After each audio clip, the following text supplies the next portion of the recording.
Hi guys, I thought that the first vlog I'd be just in general about how my recovery has started post-transplant. I had my transplant 1 month ago, so today is the first 1 month birthday, stem cell transplant birthday for me, and it's amazing how fast time has passed since my transplant. Feels like it was yesterday, and in general time passed so quickly in Russia. It was so crazy. And when I arrived home, I didn't feel exhausted, hopeless. I just had these crazy symptoms because I was on steroids for quite a few days. Well, the dose wasn't that high, but anyways, when your body gets used to some medicine, the withdrawal symptoms might be quite severe when you stop taking that medicine. So when I stopped uh, having the corticosteroid infusions, well, they in the hospital they gradually lowered the dose, and when I stopped the treatment, almost immediately I noticed that something was different. I started having these shakes throughout my body, and I was generally very weak, and my headaches were more frequent. And at the time of my discharge from the hospital, I told the doctor in Russia that I was having these tremors. Today, luckily, my tremors or shakes are much less, and in general, I feel more energetic. Well, it has been 10 days I've been home, and during those 10 days, I was able to get some muscle tissue back because I lost quite a few kilos, 2 kilos back. And when it comes to the recommendations after the treatment, the doctor usually recommends to do some blood tests, just general what needs to be checked.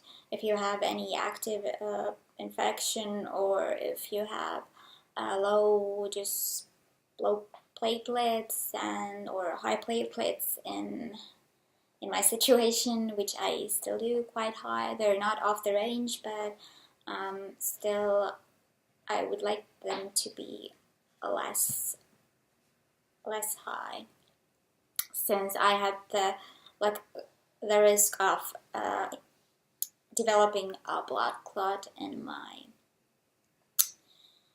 veins, since I had a complication here where I had the central venous catheter inserted for about 2 weeks, which was actually removed earlier than expected. But about that incident, I will tell you in another vlog. I had to have my first blood test not after 2 weeks since discharge, but after 1 week since discharge, because my platelets were constantly throughout actually my post-transplant time. When I was in the hospital, I had my platelets quite high. Most people have platelets close to zero or less than at least less than 100. I had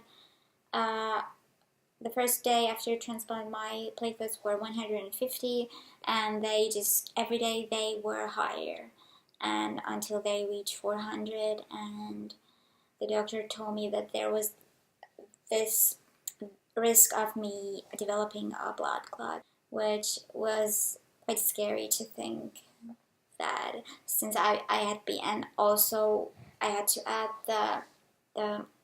the fact that I had been relatively inactive, well, quite inactive while my stay in Russia. But when I got home, I started exercising.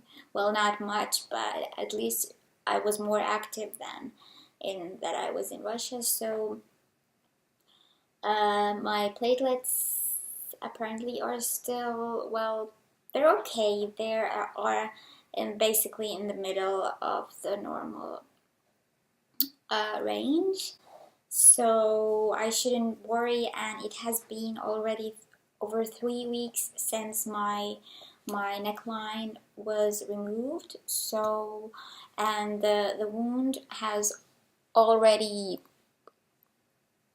almost vanished, so I don't think I will have any scar or anything here to remind me of having it, but it's now almost gone. So it's amazing to think that I had such a massive and invasive treatment, and basically the only sign of me having it that other people can see is me being bald. So it's amazing how I got my stem cells drawn from my blood, peripheral blood, and then they were reinfused. And I had chemo and steroids and all sorts of other medications, but the only visible sign of that is me being bald. I had the blood test revealed that I also have low potassium levels, which have been causing me, the low levels have been causing me heart palpitation, which are very, very disturbing, especially when I wake up in the morning, because they usually wake me up and my heart just feels like it's jumping out of my chest. I will have another blood test tomorrow, antibiotic resistance, and that is one reason why I don't want to take any prophylaxis for viruses that can be reactivated after AJCT. So I'm not taking any antibiotics. I'm just taking my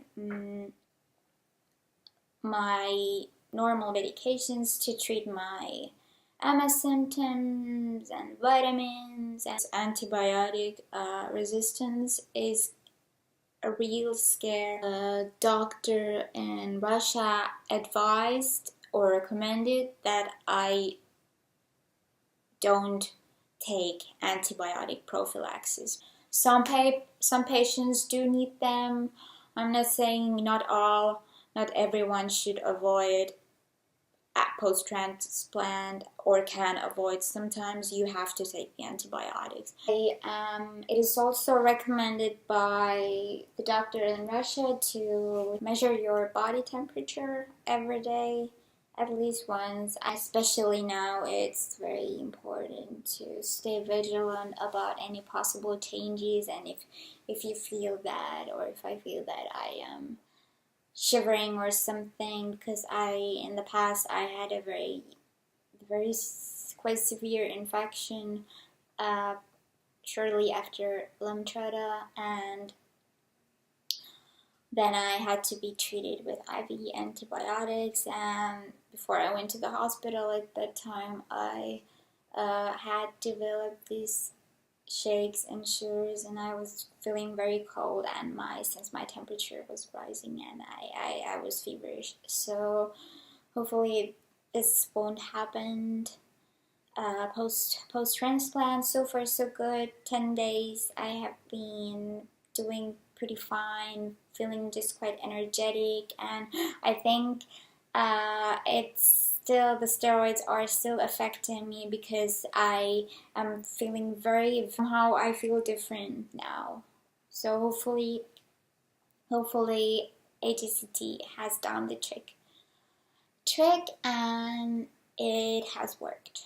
But I feel quite optimistic, and something is definitely different when I compare it to the past. So hopefully things will stay stable, and my recovery will be successful, and I will gain more strength physically and mentally, and I will see some improvements, some some of my old symptoms will be reversed over time. Never know. Hopefully that is a plus. Definitely the ultimate goal of the treatment is, of course, to halt the disease progression. If that happens, hopefully when that happens, and hopefully that has already happened, and I will stop having further new symptoms, new relapses, I will be so happy. For me, this little guy is replacing my cat, who hopefully is coming on Sunday, since doctor in Russia told me that I can have my pet. I would have been able to have him already since day one, after my discharge, but he's obviously less here, so definitely it's safe to have him since he's not a new pet and he's clean and he's an indoor cat, so it's definitely good to have him back after so many weeks not having him around. And so this guy was with me in Russia, and he was keeping me company. So it's definitely good to take like a stuffed animal, a stuffed little toy with you, just to feel more comfortable and just to have some support. And I don't think it's childish at all, especially when you don't have a carer with you. Like I didn't have most of the part, the real, during the real treatment, I was completely alone. I didn't have anyone there, but it really didn't bother me. My mom was there with me. A wonderful friend of ours was there with me for the first week of the treatment, and in general the time passed so quickly, so I had no complaints whatsoever. It was very fast, and in general it was very easy to be there and feel safe, since all the staff in the hospital was so greatly friendly and caring and professional, so there was no chance to feel no chance to feel unsafe or just sad in general. I've never had that kind of positivity felt in a hospital environment as a patient, so that was somehow overwhelming to me. I was positive that I would be crying at least once during the treatment, but in the end I realized I hadn't cried, and not even once during the treatment. And it was massive treatment. I had one complication, and the transplant wasn't the easiest thing to do. I had chemo and all the pre-testing, and I was basically alone for at least 25 days. So without and away from home, and yet I didn't cry, and usually I'm such a crybaby, so that was amazing. That means that the hospital staff and the whole treatment, and they're so amazingly organized in what they do. That thing, so I'm truly grateful I had my treatment in Moscow and not some other place, not even in my home country. So definitely I feel that the treatment was worth the money, definitely, especially if my disease has been completely halted. So I can only be grateful. But from now on, my recovery will and must continue. I need to stay active, gain muscle tissue, and just start focusing on new challenges, and obviously stay alert, stay vigilant, stay very careful about hygiene, since I will be immune compromised for some time. My lymphocytes, I'm not sure what my lymphocyte count is right now, but on Friday I will hopefully know.